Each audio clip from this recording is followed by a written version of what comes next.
रुड़की में कांवड़ियों की कार हादसे का शिकार। हरिद्वार रोड पर दिल्ली के 2 शिव भक्तों की मौत। पिथौरागढ़ के लिपुलेख रोड पर हुए हादसे में एक की मौत।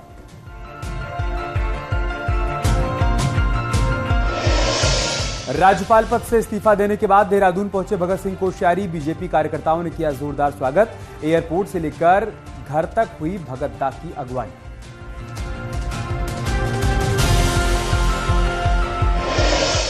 पहाड़ों पर गर्मी के अलर्ट के बीच एवलांच का खतरा। गर्मी के चलते आ सकती है बर्फीली आफत। मौसम विभाग ने उत्तरकाशी, पिथौरागढ़, चमोली में जारी किया अलर्ट।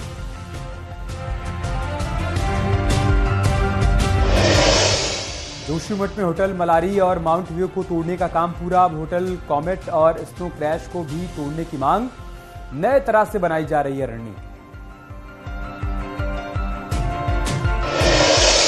उधम सिंह नगर के बाजपुर में नशीले खेल पर खाकी का एक्शन। करीब 7,000 प्रतिबंधित कैप्सूल के साथ 2 गिरफ्तार। मेडिकल स्टोर मालिक फरार।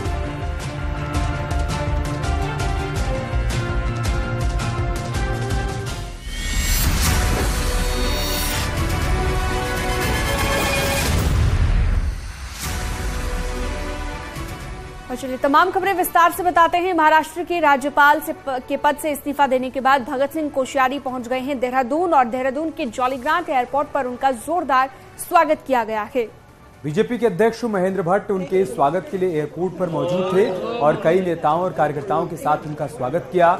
जॉलीग्रांट एयरपोर्ट से लेकर देहरादून में उनके घर तक बीजेपी ने भव्य तैयारियां की थी और भगत दा का जोरदार स्वागत किया गया। एयरपोर्ट से भगत सिंह कोश्यारी दून के डिफेंस कॉलोनी स्थित अपने घर पहुंचे। उन्होंने पीएम मोदी का धन्यवाद किया और कहा कि उन्होंने महाराष्ट्र में भी उत्तराखंड का गौरव आगे बढ़ाया। भगत दा ने कहा कि अब उत्तराखंड का उत्थान कैसे हो, इस पर काम करूंगा।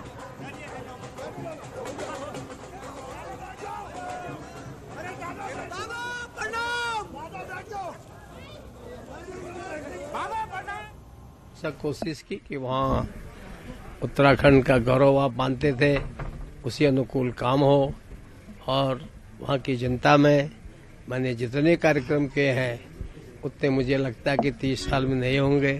तो एक जनता का प्यार, जैसे उत्तराखंड की जनता प्यार करती है, ऐसे वहाँ मुझे प्यार मिले। उत्तराखंड के उत्थान के लिए जो संभव हो, आजकल विशेष करके हमारे बहुत से क्षेत्र हैं, सामाजिक, शैक्षिक, आपके हॉर्टिकल्चर, एग्रीकल्चर, कितनी चीजें हैं, वो सब कैसे आगे बढ़े और कैसे स्वावलंबी हो।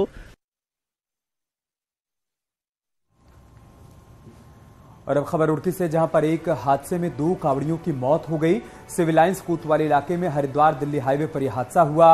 जल लेने हरिद्वार जा रहे शिव भक्तों की कार हादसे का शिकार हो गई, जिसमें 2 लोगों की मौके पर ही मौत हो गई, जबकि एक कांवड़िया गंभीर रूप से घायल हो गया। घायल को अस्पताल में भर्ती करवाया गया है। कांवड़िये दिल्ली के बवाना के रहने वाले थे और उनके परिजनों को फिलहाल खबर दे दी गई है।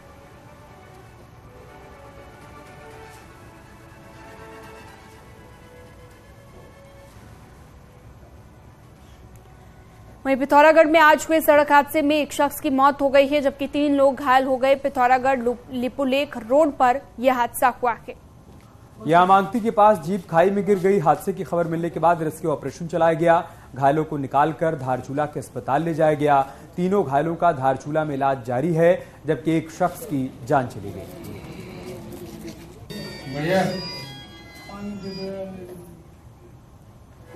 उधम सिंह नगर के बाजपुर से खबर है। यहां पर पुलिस ने मेडिकल स्टोर पर छापेमारी की और भारी मात्रा में नशीले कैप्सूल और हजारों की नकदी के साथ ही 2 लोगों को गिरफ्तार किया।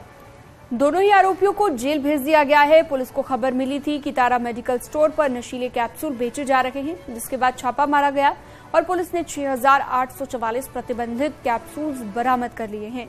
मेडिकल स्टोर मालिक की गिरफ्तारी के लिए तलाश जारी है। ये सूचना मिली थी कि ये नशीले गोलियां जो है लोगों को बिक्री करता है, तो उस पर उसके दुकान में मेडिकल स्टोर में छापामारी की गई, जिसमें कुल 6844 प्रतिबंधित गोलियां उसमें बरामद हुई है और 14,000 रुपया नकद उसमें प्राप्त हुई है उनके यहाँ से।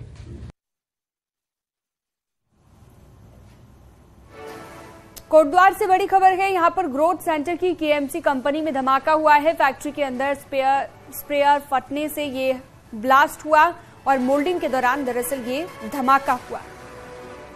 ब्लास्ट में एक कर्मचारी बुरी तरीके से घायल हुआ है। घायल को इलाज के लिए बेस अस्पताल में भर्ती करवाया गया है। ये बड़ी खबर हम आपको बता रहे हैं। इलाज के लिए बेस अस्पताल में घायल को भर्ती करवाया गया है। शुरुआती जानकारी ये सामने आई कि कोट द्वार की फैक्ट्री में बड़ा धमाका हुआ है।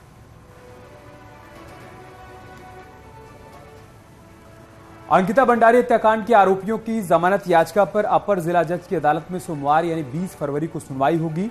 जुडिशियल मजिस्ट्रेट कोर्ट में आरोपी पुलकित आर्य की जमानत रिजेक्ट होने के बाद आरोपी सौरभ ने एडीजे कोर्ट में जमानत एप्लीकेशन लगाई, जिस पर सोमवार को सुनवाई होगी। अंकिता के परिजनों के वकील अजय कुमार पंत ने कहा कि आरोपियों की बेल के खिलाफ कोर्ट में पैरवी की जाएगी और उन्हें बेल नहीं मिलनी चाहिए।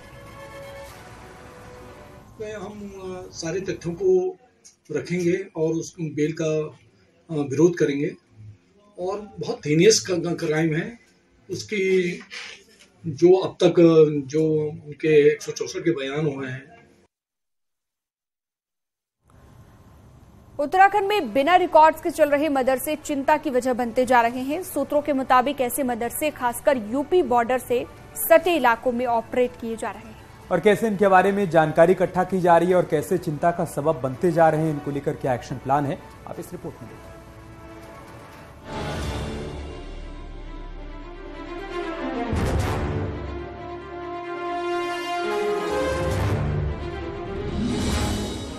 उत्तराखंड में पॉपुलेशन के आंकड़े इस बात की ओर इशारा कर रहे हैं कि हरिद्वार, उधम सिंह नगर, नैनीताल और पौड़ी जिले के कुछ हिस्सों में बाहरी राज्यों से आने वालों की संख्या खासी बढ़ी है। इसके साथ ही लगातार खुल रहे मदरसे भी चिंता का सबब बने हुए हैं।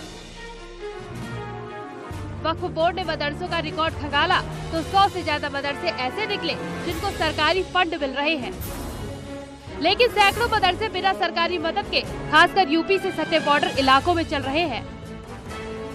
मुस्लिम नेता खुद इससे चिंताजनक कहते हैं।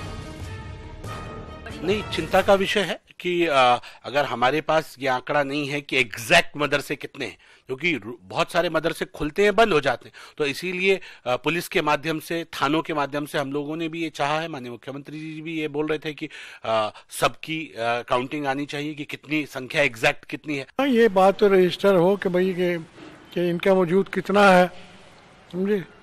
और ये तो मतलब कि ज़रूरी है जिनके पास कागजात नहीं है और खामखा लिए बैठे हैं, कोई मकसद नहीं है।